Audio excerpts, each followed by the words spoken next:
Last video में हमने बात की थी कि टपल के आइटम को कैसे एक्सेस करना है और कैसे अपडेट करना है। और इस वीडियो में हम बात करने वाले हैं कि टपल आइटम्स को कैसे अनपैक करना है और दो टपल्स को कैसे आपस में ज्वाइन करना है। So hey everyone, this is Arya and let's quickly begin this video. तो अब हम देखते हैं कि how to unpack items in tuple. तो यहाँ पे मैंने फिर से एक टपल ले लिया है जिसमें मैंने कुछ लैंग्वेजेस डाली है, सी, सीपीपी और पाइथन। तो अब अनपैकिंग कैसे करना है, इसके लिए पहले हमें ये जानना ज़रूरी है कि पैकिंग ऑफ टपल क्या होता है। तो मैंने एक टपल नाम का मीन्स टीओपी नाम का एक वेरिएबल बनाया है, उसमें कुछ एलिमेंट्स ऑफ टपल को असाइन कर दिया है। तो जब हम एलिमेंट्स को डालते हैं टपल के अंदर तो उसी चीज़ को हम पैकिंग ऑफ टपल बोलते हैं। तो अब मैंने यहाँ पे पैकिंग कर दी है, अब मुझे इसे अनपैकिंग करना है। तो अनपैक करने के लिए क्या करना होता है, सपोज़ मैंने यहाँ पे 3 वेरिएबल ले लिए हैं, LAN1, LAN2, LAN3 और फिर मैं यहाँ पर इक्वल्स टू TUP लिख देती हूँ। यानी ये 3 वेरिएबल के इक्विवेलेंट हो गया TUP नाम का टपल। और अब मैं प्रिंट करवाती हूँ टपल को नहीं, अब मैं प्रिंट करवाती हूँ एक-एक वेरिएबल को, LAN1 को। तो और फिर अब मैं फिर से रन करती हूँ तो देखो क्या होता है। क्योंकि हमारी जो पहली लैंग्वेज थी वो थी सी, और अब मैं LAN2 को प्रिंट करवाती हूँ तो इसने मुझे CPP दे दिया। और मैं LAN3 को रन करवाती हूँ तो ये मुझे सॉरी, ये मुझे पाइथन देगा। इसने मुझे पाइथन दे दिया। तो अब ये चीज़ क्या हुई, यही चीज़ थी अनपैकिंग ऑफ टपल। तो इसमें मैंने क्या किया, यहाँ पे TUP नाम का जो टपल था उसमें हमारे पास टोटल 3 एलिमेंट थे, सी, CPP और पाइथन। तो मैंने इन तीनों एलिमेंट के इक्विवेलेंट 3 वेरिएबल लिए। यहाँ पे मैंने LAN1, 2, 3 नाम के 3 वेरिएबल लिए हुए हैं।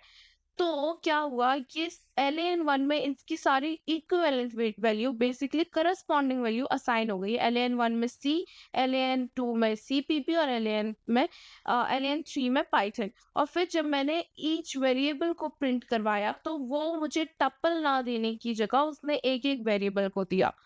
तो ये चीज़ थी अनपैकिंग ऑफ टपल। मीन्स जब हम टपल के एलिमेंट्स को, जो पूरे एलिमेंट्स हैं उनको पर्टिकुलर वेरिएबल में असाइन कर देते हैं, और तो इस चीज़ को हम कहते हैं अनपैकिंग ऑफ टपल। अब यहाँ पे देखने वाली चीज़ ये है कि यहाँ पे 3 एलिमेंट थे तो हमने 3 वेरिएबल लिए हैं। पर तब क्या होगा जब हमारे पास यहाँ पे एलिमेंट ज़्यादा है और वेरिएबल कम है, लाइक मैंने पाइथन के साथ यहाँ पे जावा भी ऐड कर दिया और अब मैं इसे रन करवाती हूँ तो देखो क्या होता है। इसने मुझे एरर दे दिया, too many values to unpack, expected 3 में से हमने 3 एक्सपेक्ट किया था बट हमने बहुत ज़्यादा वैल्यू दे दी। तो अब इसके लिए हमारे पास एक तरीका है। इसके लिए मैं यहाँ पे एक एस्ट्रिक साइन लगा दूंगी। लास्ट वाले एलिमेंट में मैंने एक एस्ट्रिक साइन लगाया और अब हम देखते हैं कि जब हम, मैं यहाँ पे एक साथ ही प्रिंट करवा देती हूँ, प्रिंट LAN1 और प्रिंट LAN2 और यहाँ पे print LAN PRI into print LAN3। और अब हम इनको प्रिंट करवा कर देखते हैं कि अब क्या होता है। तो इसने पहले सी दिया, CPP दिया और पाइथन और जावा को साथ में लिख दिया है।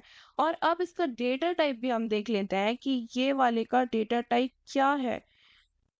जहाँ पे मैंने टाइप लिखा और FX से रन किया तो इसका डेटा टाइप लिस्ट हो चुका है। पर अब हम इनका भी डेटा टाइप देख लेते हैं। तो यहाँ पे मैंने टाइप डाला और फिर ये FX से रन किया।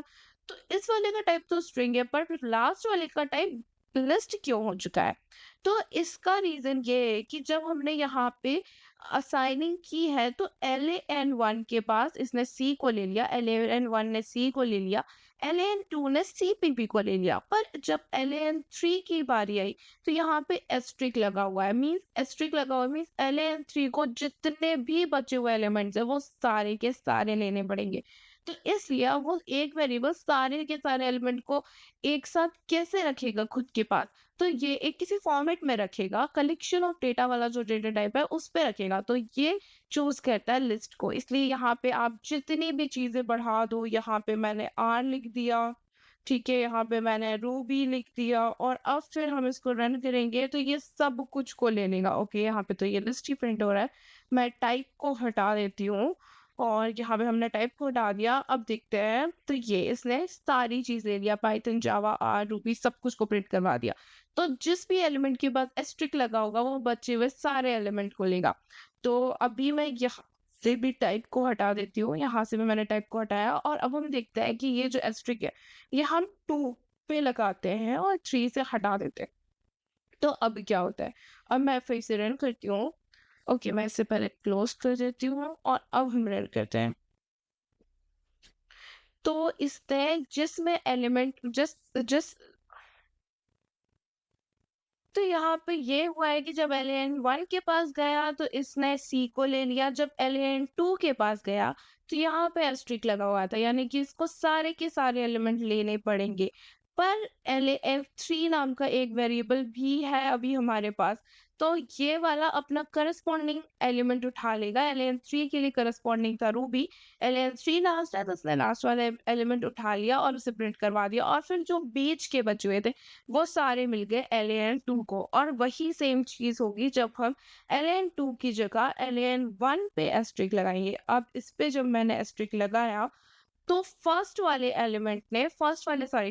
वेरिएबल ने सारी की सारी लिस्ट उठा लिया और लास्ट के 2 ने अपने करस्पॉन्डिंग एलिमेंट्स को उठा लिया। एलियन 2 ने आर को और एलियन 3 ने रूबी को। और एलियन 1 क्योंकि उसके पास एस्टेरिस्क लगा होता तो स्टार्टिंग के जितने भी बचे हुए एलिमेंट्स थे उसने उन सब को प्रिंट करवाया। तो ये चीज़ थी अनपैकिंग ऑफ टपल। ये चीज़ थोड़ी ऐसे प्रोग्रामिंग में जनरली यूज़ नहीं होगी, बट इस कंसेप्ट का, ये जो एस्टेरिस्क वाला कंसेप्ट है, इस कंसेप्ट का यूज़ होगा जब हम आगे फंक्शन देखेंगे और उसमें पैरामीटर्स आर्ग्यूमेंट पास करवाएंगे, तो ये जो एस्टेरिस्क वाला कंसेप्ट था इसका बहुत ज़्यादा यूज़ होगा। अब हम देखते हैं हाउ टू जॉइन 2 टपल्स। तो टपल में हम चेंज तो नहीं कर सकते पर 2 टपल को हम आपस में जॉइन कर सकते हैं। ये चीज़ टपल में करनी पॉसिबल है। तो मैंने यहाँ पे 2 टपल ले लिए हैं, टप और टप2 नाम के 2 टपल हैं और इनको जॉइन करना है। मैं चाहती हूँ कि टपल 2 के जो सारे एलिमेंट है वो टपल 1 यानी TUP में ही शो हो जाए। तो इसके लिए मैं लिखूंगी TUP plus equals to TUP2 और मैं यहाँ पे प्रिंट करवाऊंगी TUP को। और अब मैं फिर से रन करके देखते हैं। ओके, मैं इसे क्लोज कर देती हूँ और वापस से फिर से रन करती हूँ। और ये देखो, पे को प्रिंट करवाने में ही सारी चीज़ें दे दी है। अब ये जो प्लस इक्वल्स टू 1 है, ये चीज़ क्या है? तो इसे हम ब्रीफली समझते हैं। यहाँ पे हमारे पास TUP है, TUP में हमको TUP के एलिमेंट्स भी चाहिए और TUP2 के भी एलिमेंट्स चाहिए। तो हम यहाँ पे ये करेंगे TUP equals to TUP plus TUP2, यानी कि TUP में TUP के भी एलिमेंट आ जाए और TUP2 के भी एलिमेंट आ जाए और इसको रन करते हैं हम तो इसका भी रिजल्ट सेम है। तो ये वही चीज़ है और जो हमने प्लस इक्वल्स टू 1 लिखा, sorry plus equals to TUP2 लिखा था, ये एक शॉर्ट फॉर्म है। ये हम माइनस मल्टीप्लिकेशन सारी चीज़ों के लिए कर सकते हैं। इसका मतलब ये होता है TUP plus equals to TUP2 का मतलब होता है जो यहाँ पे चीज़ लिखी है वही, कि जो TUP है उसमें प्लस कर दो TUP2 को, वही चीज़ होती है plus equals to, that's just a short form. तो ये था जॉइनिंग ऑफ टपल। तो that's it for this video. इस वीडियो में हमने देखा कि अनपैकिंग कैसे करते हैं हम टपल के एलिमेंट्स को और 2 टपल को आपस में जॉइन कैसे करते हैं। सो सी यू इन नेक्स्ट वन।